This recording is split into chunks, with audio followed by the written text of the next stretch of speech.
मंडळ या कार्यक्रमाच्या राज्यस्तरीय प्रसारणामध्ये मी तुमची सखी प्रेरणा आपणा सर्वांचं अगदी मनापासून स्वागत करते. मैत्रिणींनो, श्रोते हो, आज काही खास आहे. काय असेल बरं?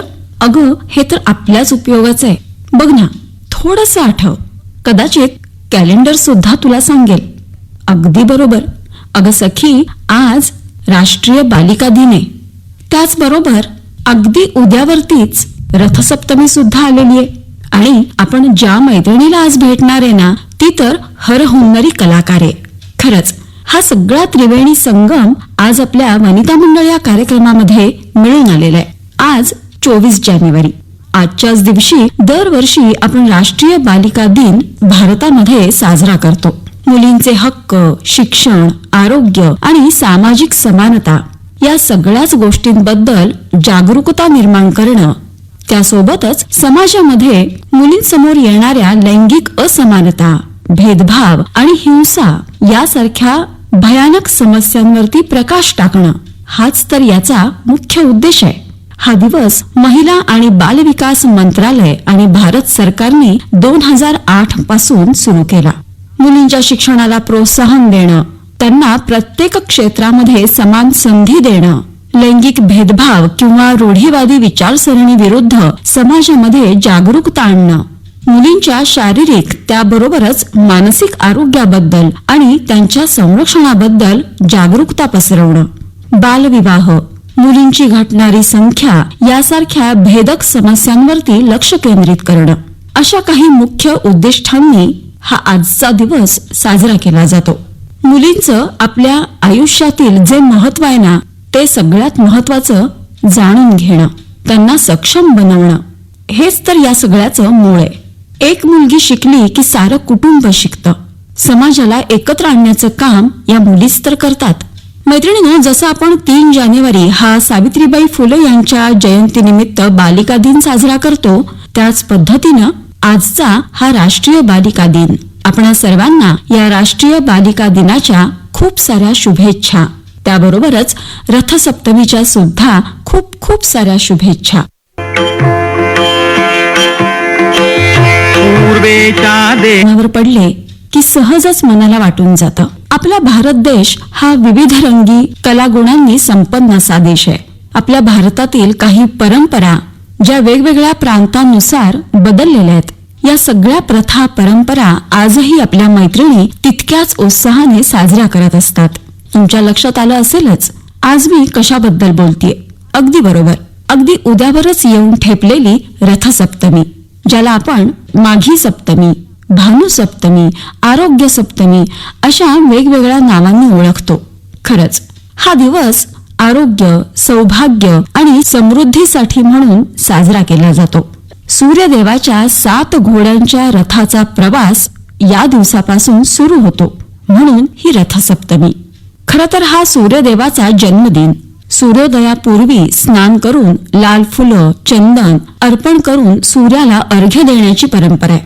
तुम्हाला आठवत असेल, आपली आजी किंवा पणजी घरामध्ये मोठं अंगण असायचं. त्या अंगणामध्ये विटांची चूल करून त्यावरती छोटंसं बोळकं ठेवायची आणि त्या बोळक्यामध्ये दूध असायचं.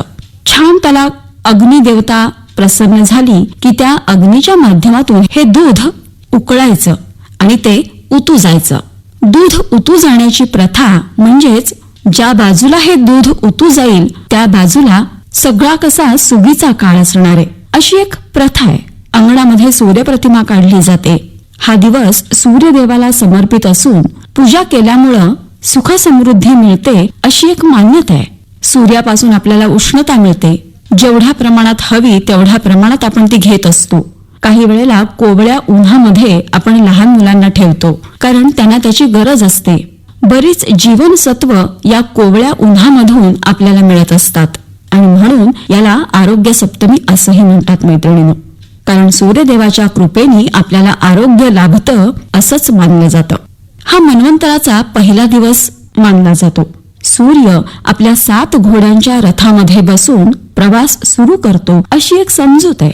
काही प्रांतांमध्ये वसंत ऋतूचं आगमन म्हणून सुद्धा या भानुसप्तमीकडे अर्थात रथसप्तमीकडे पाहिलं जातं. मैत्रिणींनो, संक्रांतीचा आदला दिवस म्हणजेच भोगी. या दिवसापासून आपल्या मैत्रिणी तिळाचे लाडू, काही ठिकाणी तिळाच्या वड्या, तर काही मैत्रिणी अतिशय उत्साहाने तिळाचा हलवा घरच्या घरी तयार करतात आणि हा काटेरी हलवा आपल्या मैत्रिणींना तिळगुळ म्हणून देतात. तिथपासून महाराष्ट्रामध्ये हा हळदी कुंकवाचा समारंभ रथसप्तमीपर्यंत दररोज प्रत्येक ठिकाणी अगदी उत्साहाने आनंदाने सुरू असतो. सूर्याला खिरीचा नैवेद्य दाखवला जातो.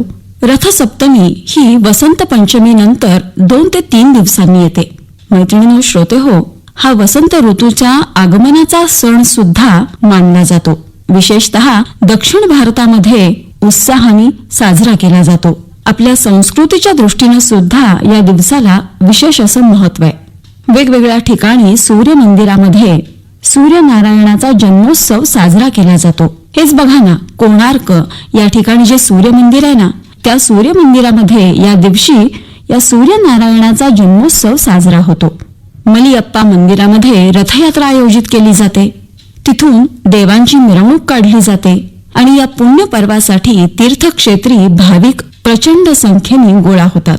दक्षिण भारतात समुद्राच्या किनारी असलेल्या गावांमध्ये या दिवशी ब्रह्मोत्सव साजरा केला जातो. रथयात्रा काढली जाते. तिरुपती या ठिकाणी बालाजी मंदिरात हा दिवस विशेष उत्साहाने साजरा होतो. तिरुपती या ठिकाणी सूर्य जयंती उत्सव साजरा करण्याची पद्धत अनेक शतकांपासून सुरू आहे असं मानलं जातं. बिहार, झारखंड, ओरिसा अशा भारतातील वेगवेगळ्या प्रांतांमध्ये हा दिवस अतिशय उत्साहाने वेगवेगळ्या पद्धतीने साजरा केला जातो. याच दिवशी नर्मदा जयंती सुद्धा असते. त्यानिमित्ताने अमरकंटक या ठिकाणी मोठी यात्रा भरते.